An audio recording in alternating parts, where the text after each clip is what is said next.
बहन जी, एक गिलास पानी मिलेगा? हाँ भैया मिल जाएगा, मैं अभी लाती हूँ, आप रुकिए।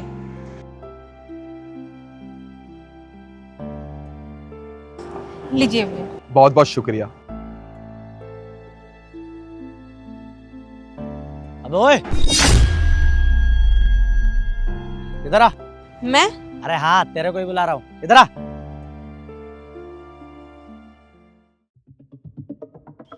पैसे कहाँ हैं? भैया आपके पैसे हम दे देंगे, बस थोड़ा समय हमें और दे दीजिए।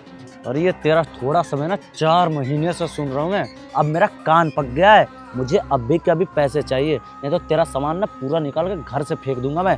मुझे कुछ नहीं सुनना, बस पैसे दे मुझे अभी के अभी। भैया हमारे ना पति का एक्सीडेंट हो गया है और हम जहाँ काम करते थे ना, हमारा काम भी छूट गया है और हमें जैसे ही नया काम मिलेगा ना, सबसे पहले आपके ही पैसे देंगे, बस थोड़ा समय और दे दीजिए। अरे पति का एक्सीडेंट हो गया तो मैं क्या करूं? तू जिंदा है ना, सांस ले रही है ना, खा रही है ना, वैसे भी रेंट देना होता है, तो तू मुझे रेंट दे, वो भी अभी कभी 1 रुपया बकाया नहीं होना चाहिए। भैया आपके हाथ जोड़ती हूँ, मैं आपके पैर। देख, पैर पकड़ने की जरूरत नहीं है, चल 2 दिन का मोहलत दे रहा हूँ तुझे, तीसरे दिन आऊंगा, पूरा का पूरा पैसा चाहिए, वरना तुझे तो पता है ना मैं तेरे साथ क्या करूंगा, दिमाग में बात डाल ले।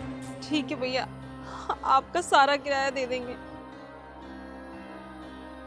बहन जी, एक बार इधर आएंगी?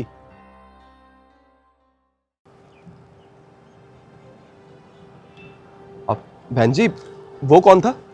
साहब जी, वो ना हमारे मकान मालिक हैं और हमने ना 3 महीने से किराया नहीं दिया उनके घर का, इसीलिए वो इतना चिल्ला रहे थे हम पे। क्या किराया नहीं दिया? पर क्यों? वो क्या है ना साहब जी, हमारे जो पति है ना, उनका एक्सीडेंट हो गया है और वो अब काम नहीं कर सकते। उन्हें ना डॉक्टर ने रेस्ट के लिए कहा है और जहाँ हम भी काम करते थे ना, वहाँ से हमारा काम छूट गया है और इसी वजह से हम उनका किराया नहीं दे पा रहे हैं। और जो भी हमने थोड़ा बहुत जोड़ रखा था, उनसे इनकी दवाई और हमारा राशन खाना पीना चलता है। अब तो हम खाना पीना भी ना एक समय ही कर पाते हैं। बस साहब जी, यही हालात हैं हमारे। अरे इतनी सारी परेशानियां हैं आपके ऊपर, इस इंसान को थोड़ा समझना चाहिए था ना, पर आजकल लोग किसी की परेशानी समझते नहीं है। अच्छा, आप मुझे एक बात बताइए, अगर मैं आपको कोई काम दूं तो आप काम कर लेंगी? हाँ हाँ साहब जी, हम काम कर लेंगे, पर साहब जी हम ज़्यादा पढ़े लिखे नहीं हैं। अरे कोई बात नहीं, वैसे भी मेरा कंस्ट्रक्शन का काम है।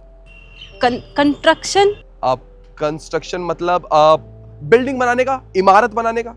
वहां पर अगर आप काम करेंगी ना, तो आपको एक दिन का 1000 रुपये मिलेगा, मतलब महीने के पूरे 30,000 रुपये। और जब आपके पति ठीक हो जाएंगे तो वो भी वहां पे काम कर सकते हैं। अगर आप दोनों काम करेंगे तो एक दिन का 2000 रुपये, मतलब महीने का आप 60,000 रुपये कमाएंगी। 60,000 रुपये साहब जी? 60,000 रुपये से तो हमारे हालात ना बहुत अच्छे हो जाएंगे। हाँ साहब जी, हम काम करेंगे और हमारी ना सारी परेशानी भी दूर हो जाएगी। नहीं नहीं, अभी आपकी एक परेशानी बाकी है। इस इंसान ने आपसे बोला है ना कि 2 दिन में घर खाली करना है, तो ठीक है, आज से ना आप यहाँ पे नहीं रहेंगी। वो क्या है ना, मेरा घर बहुत बड़ा है और उस घर में ना मैं अकेला रहता हूँ, और मेरे यहाँ पे ना सर्वेंट क्वार्टर भी है। आप चाहे तो वहाँ पे रह सकती हैं, आपको रहने की छत मिल जाएगी और मेरे घर में थोड़ी साफ सफाई हो जाएगी। और हाँ, उस साफ सफाई के ना मैं आपको पैसे भी दे दूंगा। क्या साहब जी, आप हमें रहने के लिए घर देंगे? और साहब जी, आपको ना हमें अलग से पैसे देने की ज़रूरत नहीं है, आप तो हमारे लिए इतना कर रहे हैं, आप हमें काम देंगे और रहने के लिए घर भी देंगे। हम आपसे ना और पैसे नहीं लेंगे, हम आपके घर का ना पूरा ध्यान रखेंगे। चलिए ठीक है, और हाँ, इसकी ना फिक्र मत करना, इसके सारे पैसे मैं दे दूंगा। यहाँ तक कि शाम को ट्रक भेजूंगा, सारा सामान लोड करना और मेरे वहाँ पे ले आना, ठीक है? ठीक है साहब जी, पर हमें ना अच्छा नहीं लग रहा, आप उन्हें किराया मत दीजिएगा, हम दे देंगे बाद में। और साहब जी, आपसे हमने इतनी मदद ले ली, हमें ना शर्म आ रही है। अरे ठीक है, आप परेशान मत होइए। आपको जो सैलरी दूंगा ना मैं, जो महीने के एंड में आपको सैलरी दूंगा, उसमें से उनको पैसे दे दूंगा, ठीक है? ये तो ठीक है? ठीक है साहब जी, आपका ना बहुत बहुत धन्यवाद साहब जी। चलिए ठीक है, मैं चलता हूँ और शाम को ट्रक भेज दूंगा।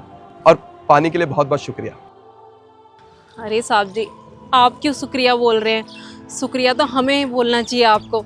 आपने एक पानी के बदले हमारी सारी परेशानियां दूर कर दी, हमें काम दे दिया, रहने के लिए घर दे दिया, भगवान ना आपको हमेशा खुश रखे।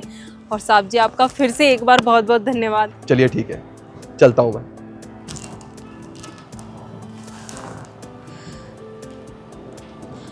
भगवान इन्हें हमेशा खुश रखे।